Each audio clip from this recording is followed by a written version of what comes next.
we're Stratton Oakmont, and we are here today because you guys asked us to help you create a loan system and create a tool that will help you guys figure out what the customer needs to pay and how much you guys need to charge them.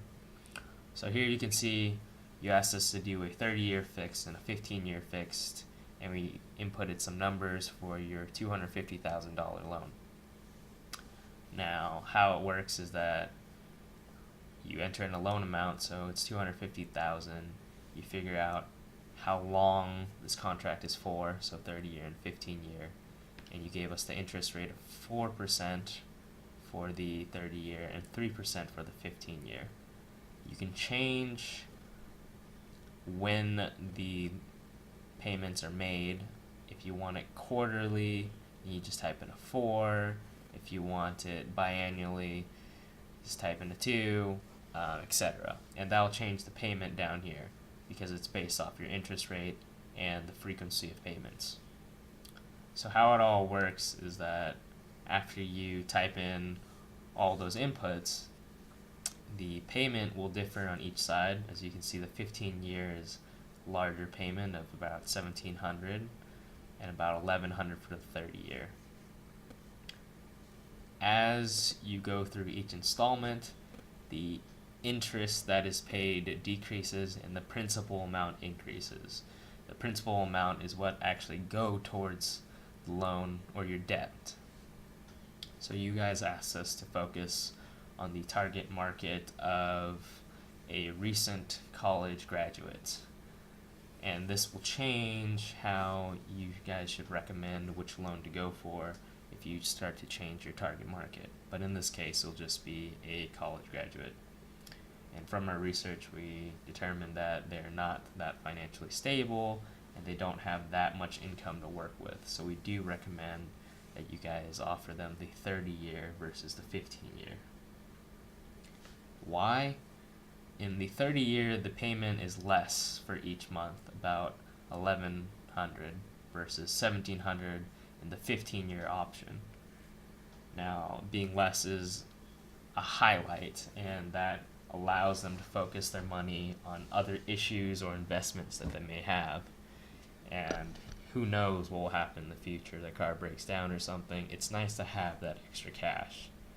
Now, the downside of that, of course, is that they will have to pay $1,100 each month for 30 years versus paying $1,700 a month for only 15 years.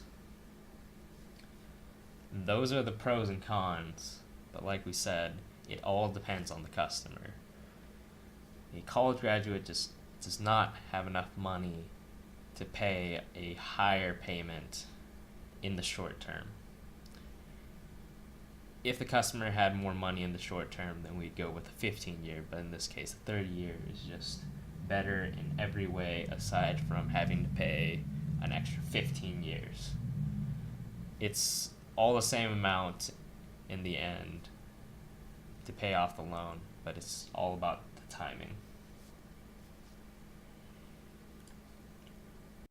So now that we've shown you guys our recommendation, let's just show you guys how the tool works. So you can change the loan amount however much you want. So we can change it to $2.5 million. And of course, you guys can see that the payment has increased drastically to be able to pay off this loan with 15 years versus 30 years. So going back to $250,000. You can also change the payment years to 12 versus 4. Now, I'm also going to show you why we also recommend showing them a month-by-month basis. Obviously, if they're to pay this quarterly, the payment per installment has jumped up quite a bit. Now, since you guys told us to focus with college graduates, it's probably a better idea to show them a month-by-month payment just so it's easier on the eyes. Not everyone is going to understand how all of this works. Recent graduates do not have that much experience in the outside world yet, especially with bills. So if you show them a payment of $3,428 versus the monthly $1,141, it's gonna raise quite the commotion when you tell them they're gonna have to pay $3,000 plus. So that's just another thing to keep in mind. It's a very straightforward tool. You just have to change the inputs and the outputs will change for you. Thank you again, and we're Strand Oak Mont.